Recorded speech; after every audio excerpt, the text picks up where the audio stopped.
ખેડૂતો દ્વારા સરકારે જે નવી વળતર નીતિ જાહેર કરી છે એના વિરોધમાં આજે મોરબી કલેક્ટરને બહોળી સંખ્યામાં કલેક્ટર કચેરી ખાતે પહોંચીને જ આવેદનપત્ર આપવામાં આવ્યું છે। પરંતુ આ આવેદનની અંદર ખેડૂતોએ શું માંગણીઓ કરી છે, ખાસ કરીને જેતપરના ખેડૂતો જે આમરણાંત ઉપવાસ આંદોલન ચલાવી રહ્યા હતા એ ખેડૂતોની આગેવાનીમાં જ આજે આ પદયાત્રા યોજાઈ હતી અને કલેક્ટર કચેરીએ પહોંચી હતી। તો આ ખેડૂતોએ કલેક્ટરને શું માંગણીઓ કરી છે અને ખેડૂતોની રજૂઆત બાદ કલેક્ટરે એનો શું જવાબ આપ્યો છે, બધા જ વિશે વિગતે વાત કરીએ આ અહેવાલમાં। જય હિન્દ BSI ન્યૂઝ પર આપની સાથે હું છું નિધિ ગઢવી।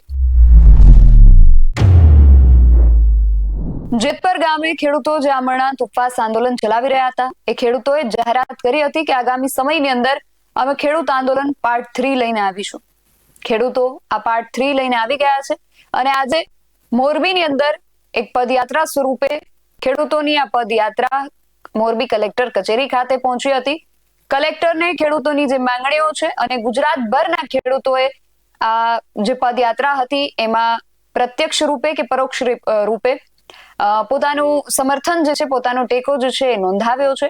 એટલે જેતપરના ખેડૂતો પાસે ગુજરાતભરમાંથી જેટલા પણ ખેડૂતોની લેખિત કે મૌખિક રજૂઆતો પહોંચી હતી, આ બધી જ રજૂઆતોને એક સાથે કરી અને ખેડૂતો મોરબી કલેક્ટર કચેરી ખાતે પહોંચ્યા હતા અને કલેક્ટરને આવેદન આપ્યું હતું।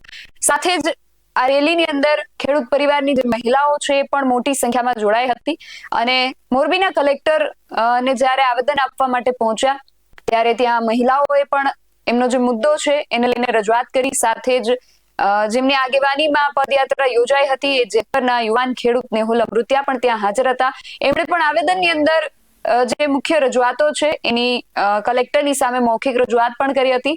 આ રજૂઆત થયા બાદ ત્યાં હાજર ખેડૂત આગેવાનોએ શું કહ્યું એ સાંભળીએ। નેહુલ અમૃતિયા સહિતના જે ખેડૂત આગેવાનો ત્યાં પહોંચ્યા હતા એ બધાએ પ્રતિક્રિયાઓ આપી છે, એટલે એમને પણ સાંભળીએ અને ત્યાર પછી આ બધી માંગણીઓને લઈને જ્યારે ખેડૂતોએ આવેદન આપ્યું છે અને જેમણે સરકાર વતી અત્યારે આવેદન સ્વીકાર્યું છે એવા મોરબીના કલેક્ટર આ વિષયને લઈને શું કહી રહ્યા છે એમને પણ ખાસ સાંભળીએ। આવેદન પત્ર આપવામાં આવેલું છે, સાથે એની સાથે અમે જે નવું પરિપત્ર છે એમાં જે કંઈ અમારા તરફથી જે ગુજરાતના લોકો તરફથી સજેશન આવ્યા હતા દરેક જિલ્લામાંથી આપણે જેતપર 8 અને 9 તારીખે બોલાવેલા એ તમામ સજેશનોને ધ્યાને લઈને આખું એક લખાણ તૈયાર કરેલું છે માગણી એ પણ સાથે છે। અને એની સાથે ગુજરાતના કાલ રાતે 8 વાગ્યા સુધીમાં 365 ગામના પંચાયત ઉપર લેટર પેડ આ જે નવો પરિપત્ર 4/7/2026 રોજ આવેલો તે અમાન્ય છે એ રીતના 365 લેટર પેડ આવેલા છે રાતે 8 વાગ્યા સુધી। એ પછી પણ અઢળક આવેલા છે એ અમે સાથે અત્યારે જોઈન્ટ નથી કરેલા, પણ ભવિષ્યમાં એ પણ જોઈન્ટ થશે। અને મુખ્ય માગણીમાં અમારે જે ટાવરના જે નવા પરિપત્રમાં બજાર કિંમતના 200% છે, અહીંયા અમારે 400ની માગણી છે। અને કોરિડોર માટે ગામ્ય હોય, નગરપાલિકા હોય કે મહાનગરપાલિકા હોય, ત્રણેયમાં જો ત્રણેય લોકો ટેક્સ સમાન ભરતા હોય, GST સમાન ભરતા હોય તો ત્રણેયની બજાર કિંમત તો અલગ અલગ જવાની છે। કારણ કે જ્યાં જેવી માર્કેટ રેટ અહીંયા પ્લસ ઓર માઇનસ આવશે બજાર વેલ્યુ, તો સ્લેબ એક સરખો રાખવામાં આવે। એટલે અહીંયા ત્રણેય માટે 260%નો સ્લેબ માગણી કરી છે। આ અમારો પહેલો વિકલ્પ હતો ટાવર અને કોરિડોર માટે। બીજા વિકલ્પમાં અમે એવું કીધું છે 2013ના કાયદા મુજબ બજાર કિંમતના 4 ગણા ટાવર અને તાર બંને માટે।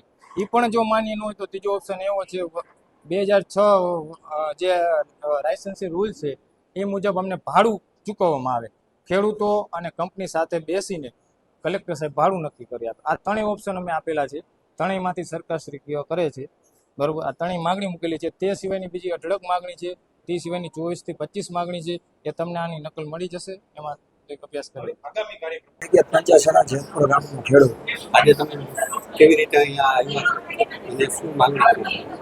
આજે અમે કલેક્ટર સાહેબને જોયા પરિપત્ર ખેડૂત માટે બનાવવામાં આવ્યું છે તે માન્ય નથી, તે અમે લેખિત આવેદન આપવામાં આવ્યા છીએ। અને આની સાથે અમારા સાથે 365 ગામની ગ્રામ પંચાયતે પણ એના લેટર પેડ ઉપર લખીને આપ્યું છે કે આ અમને પરિપત્ર માન્ય નથી। દરેક 8 વાગ્યા સુધીમાં કાલે 365 લેટર પેડ આવવામાં કલેક્ટ કરવામાં આવ્યા હતા, તે અમે આમાં જોડી દીધા છે। તે પછી પણ અમને અઢળક મળ્યા છે તે અમે આની પાછળ જોડી નથી શક્યા, પણ ભવિષ્યમાં અમે જોડીશું અને રજૂઆત કરીશું। આજે અહીંયા 25 થી 35,000 લોકોની ભીડ જનમેદની ઊભી થઈ હતી. ખેડૂતો આવ્યા હતા ને આવેદન પાઠવવામાં આવ્યું હતું.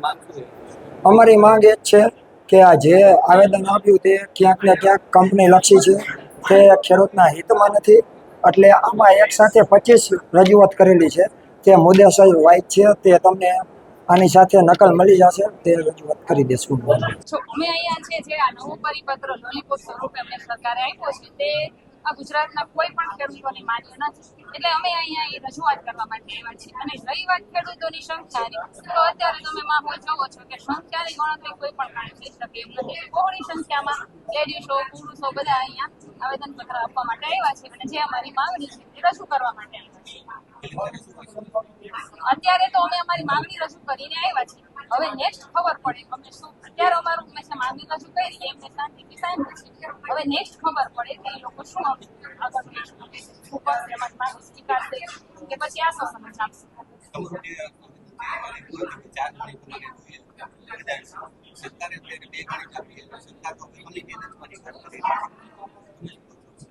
સરકાર કમિટી રચવા એમને જે 2 ગણી અત્યારે છે 200 ગણું વળતર આપ્યું છે, તો એમાં તો 200 ગણું વળતર એટલું બધું કર્યું છે.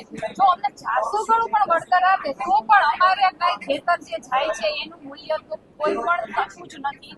પણ આ તો આપણે માર્કેટ વેલ્યુ કરતા 400 ગણી આપણે લઈએ છીએ, અમે લઈએ છીએ. બાકી અમારા ખેતરની કઈ કિંમત તોય નથી થવાની, તોય અમને લોસ જ છે સરવાળે. એટલે સરકારે જે અમને આ 400 ગણું નહીં આપ્યું તો પછી આગળનું વિચારો. આગામી કાર્યક્રમમાં ગુજરાતના જિલ્લે તાલુકે જઈને ખેડૂતને જે વિસ્તારમાં વીજપોલ આવે છે તે વિસ્તારમાં ખેડૂતોને જાગૃત કરીને એના વિશેની માહિતી પૂરી પાડવાની છે. અને આગામી રણનીતિ અમારા કમિટી ટૂંક સમયમાં મીડિયાને જણાવવામાં આવશે. તો ખેડૂતો દ્વારા સરકારને 3 વિકલ્પ આપવામાં આવ્યા છે આવેદન સ્વરૂપે. અને મોરબીના કલેક્ટરે જે પ્રકારે કહ્યું કે હાલ એમણે ખેડૂતોની આજે આવેદન સ્વરૂપની જે માંગણીઓ છે, જે રજૂઆતો છે, એમણે સ્વીકારી લીધી છે. આગામી સમયમાં એમની ઉપર ચર્ચા વિચારણા કરવામાં આવશે.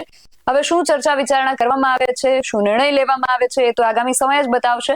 હાલ ખેડૂતોએ આ જે માંગણીઓ કરી છે એ માંગણીઓને લઈને અને કલેક્ટર દ્વારા જે પ્રતિક્રિયા આપવામાં આવી છે તેને લઈને તમારું શું માનવું છે, તમારો મત અમને કોમેન્ટ બોક્સમાં ચોક્કસથી જણાવજો. આવા જ વધુ અહેવાલો સાથે મળતા રહીશું. તમે મારી યુટ્યુબ ચેનલને સબસ્ક્રાઇબ કરવાનું અને અમને ફેસબુક અને ઇન્સ્ટાગ્રામ પર ફોલો કરવાનું ભૂલશો નહીં. બાકી અમને અપડેટ્સ માટે આપ જોતા રહો BSI નવી ન્યૂઝ. નમસ્કાર.